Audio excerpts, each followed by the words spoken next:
Let's peek into the post-CNN life of a couple of the network's former stars, and here you have Chris Cuomo? No, Chris Cuomo. Fredo, if you will. I don't think he likes to say that. That's alright, if he gets too triggered, he can just go ahead and fake being in a quarantine if the heat gets to be a little bit too much. But he's got a show over on that weird News Nation platform. Whatever, man. But then he's also hopping on board with, dude, buddy, okay, look, here, okay, look, listen, okay, buddy, Chris, follow me for a second. Okay, boom, here, we got one thing, and I'm gonna set you up with a new show over here on Valuetainment. Boom, it's gonna be great. Because we're gonna have people across all the aisles, okay? I couldn't land. Okay, listen, buddy, okay, I couldn't land Tucker Carlson, okay? But you know what? I'll get the next best thing with Chris Cuomo. I mean, I'm kind of generally disposed to not despise Chris Cuomo, even though he's provided a lot of memorable moments at CNN. The one that'll always stick in my brain was the Hillary Clinton emails got leaked. He had the audacity to say, I don't know if somebody wrote this for him, but he presented it, that no, the media has different privileges. We're allowed to look at these documents. You guys can't. We're the media. We're different. Think that this guy's going to be some bastion of common sense talking points? I'm glad he duped somebody into signing a contract, but good for Cuomo. I've seen him be on Patrick Bet-David's podcast a couple of different times. I know that he got smoked by Candace Owens. Tried to listen to some of that conversation. I guess it gets better, the later it goes on, but for as much good as Candace Owens is doing right now, she couldn't carry this slimy goof enough for me to go ahead and listen to the rest of it, but I wish them all the success in the world. Okay, it's just, as somebody who used to watch the old PBD podcast, it's just become too mainstream try hard for my tastes, but that's all right. There's obviously an audience. It's it's blossomed since back in the cut when I was watching, when there was like hundreds of people watching. Now there's hundreds of thousands of people watching. So he's going to be coming on as a rotating guest on the PBD podcast, meaning that he's going to have a lot of work out there, and also while he's on cable television as well, he's going to have a presence online, unlike another former face of the company that he used to work for, Don Lemon. Now, Don Lemon got canned last year after some reasonably based takes, but Don Lemon, he likes to talk out of both sides of his mouth. For as honest as his assessment of Nikki Haley being over the hill was, I don't trust him as far as I can throw him. And so, after his non-compete clause was up, it was announced that he was going to be getting a show kind of like Tucker Carlson on Twitter, on the new X, care of Elon Musk, with Elon saying specifically, hey man, I'm gonna have people from both sides of the aisle come on over, doing all that centrist crap, trying to pander to both sides, not realizing that you're playing with sharks on the other side that are never going to take you seriously anyways, and they're always going to try to weaponize it against you at your moment of weakness. Ergo, what happens right here when Elon Musk cancels Don Lemon's X show, claiming it lacked authenticity after sitting down for an interview where the fired CNN host asked him about using ketamine. What? Former CNN host Don Lemon has had his new show unexpectedly axed by Elon Musk. Not necessarily, because I'd imagine he could probably still do the show. He's just probably not going to get the direct funding from X from Elon Musk because he wasn't offering the service that he purported to be offering. Just hours after the billionaire sat down for an interview, now, Lemon slammed the decision as an attack on his free speech. That's a little bit different than that, okay? Which Musk countered by insisting Lemon is still free to share his show on the platform without censorship, but we reserve the right to make decision about our business partnerships. Yeah, see, that's a little bit different. It's kind of what I was thinking. It wasn't so much the screed that he was trying to shill over on Meta, which is, of course, very passive-aggressive. Here's a statement just about in full. Elon Musk has canceled the partnership I had with X, which they announced as part of their public commitment to amplifying more diverse voices on their platform. He informed me of the decision hours after the interview I conducted with him on Friday.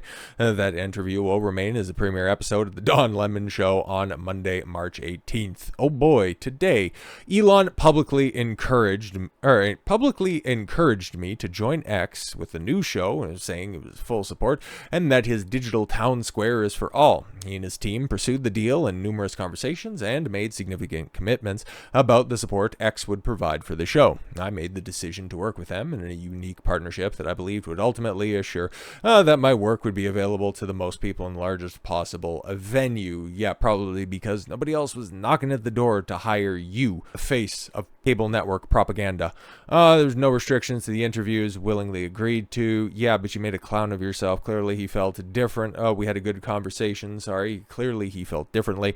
His commitment to the global town square where all questions can be asked and all ideas shared seems not to include questions of him from people like me. Yeah, you're kind of burying the lead here, Lamont. Conversation will be available on YouTube, or you can listen to podcasts and X. This will be the first of many episodes of the Don Lemon Show. I thought this was curtailing your free speech, but then you'd go on and say, yeah, it's still going to be available everywhere. Okay. Lemon declined to say exactly what angered Musk, though journalist Kara Swisher claimed the billionaire took offense to questions about ketamine use.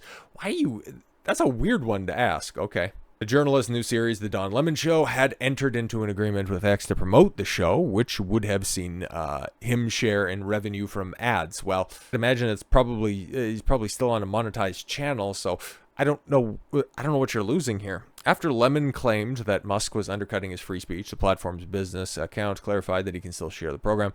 But after careful consideration, X decided not to enter into a commercial partnership with the show, so advertise on the show. Lemon said that despite the show being canceled, he will still air the interview with Musk, covered a wide range of topics from SpaceX to the presidential election.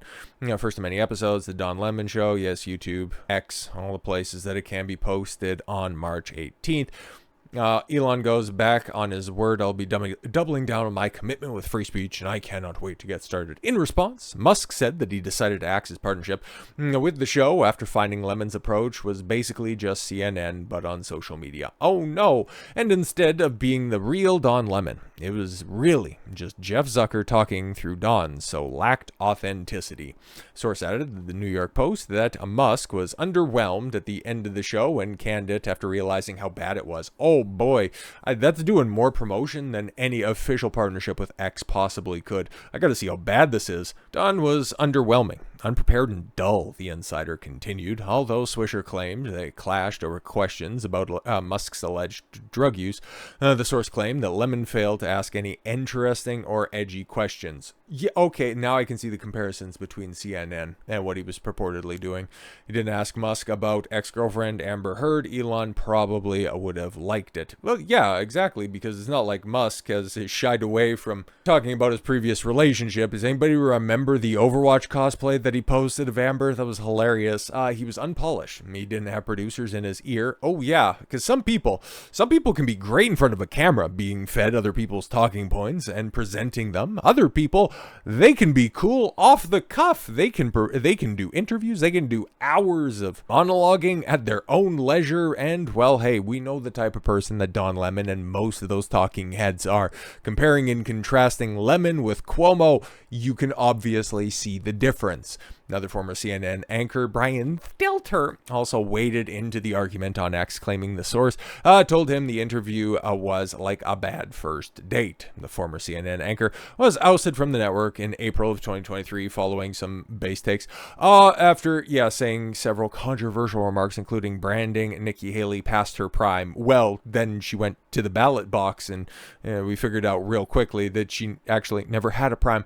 He also faced allegations from female co-workers claiming he had a history of misogynistic behavior, which he denied. Yeah. It was a sisterhood uber alles at work, even against a gay guy. So if you're going to claim that he's being misogynistic, can't, by that same leftist logic, he go ahead and lodge complaints that you're being homophobic? The X show was intended to be a comeback for Lemon, as slated to tape 3 30-minute episodes per week. Ooh, working real hard. He was recruited for a slate of shows, with the deals recently handed to Tulsi Gabbard and sports host Jim Rome. Interesting lineup if this was like 2010. It was reported in January that Lemon entered an exclusive publishing deal with X, which has now seemingly halted monetization he would have received, which, if you take a look at the post-initial X payouts, he's missing out on literally dozens of dollars. After releasing his statement, Lemon took to X to release a video of himself walking through New York. Yeah, this was weird. Also claiming that Musk was upset. Okay, trying to say, oh yeah, he's just big mad. He's coping. Oh, this does not change anything about the show except for my relationship with Elon and X. I don't know. Many of you were happy that I was doing this in the first place, and you told me so. I just want you to know that I did this deal. Not only do I believe in free speech, but I believe that this is the best place for me for a chance for my work that I'm doing to reach the largest amount of people. Yeah, because nobody was knocking down the door to sign up Don Lemon, and we're just really finding that out right now, and I'm sure we'll be able to see it as the rest of the world will. He has that awful, apparently unprepared, boring-ass interview go down. You have Elon Musk, who's a living meme, and you can't find anything interesting to do? Yeah, some people just have it, and other people have it, but require producers to present it. I think we're finding out really quickly why he was so replaceable at CNN and why nobody else scooped to this seasoned talent up sooner. So with all that said, thank you all very much for the gift of your time. I've been Don Consuelo. I want you to follow your gut and get after it. Take care, everyone.